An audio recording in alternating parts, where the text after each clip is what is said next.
Hey everyone, Marianne Gillespie here. All right, so I've been off social media videos for just a little while. I'm heading back into Ironman training, so I wanted to just give a little bit of space and time to how tired and exhausting that training really is. So here's the thing. What I want to talk about is I was thinking about my workouts, and then I was thinking about something that I'm hearing quite often in coaching right now from agents and in business coaching as well. It's the same thing. Everything's taking a shift.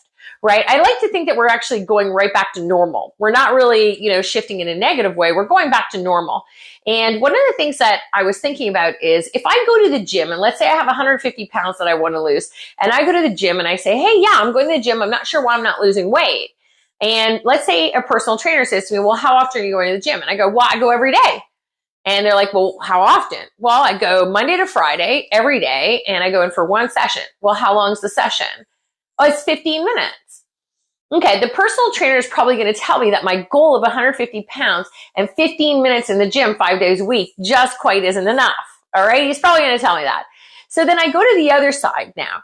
And if I go to, let's say, my business, and I ask myself, okay, if I want to earn, let's say, $450,000, if I go and I say, yeah, I'm lead generating, that's the primary function, right? It's the same thing as going to the gym. If you want to see big results, you're going to have to work out and get some of that fat off the body, right?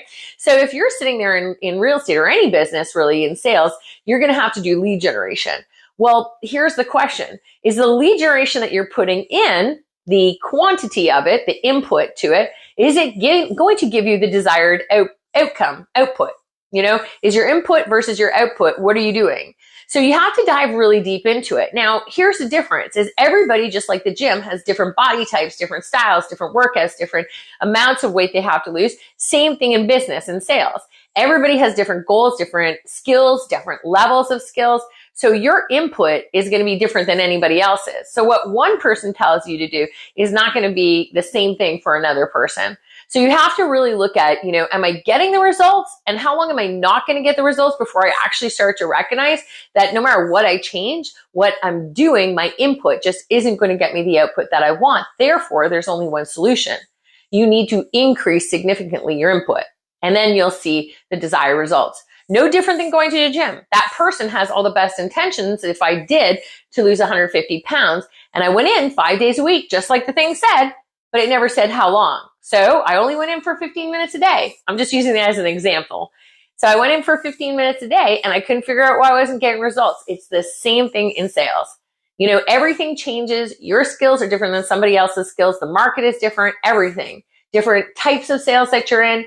So you have to really ask yourself, is my input enough to get that output? So is it the same as the gym scenario? I want X desired outcome, but I'm doing minimalistic hours to it. So you have to adjust it. And when you start measuring your results like that, you'll start to see input and output, everything is numerics and it's all tied together.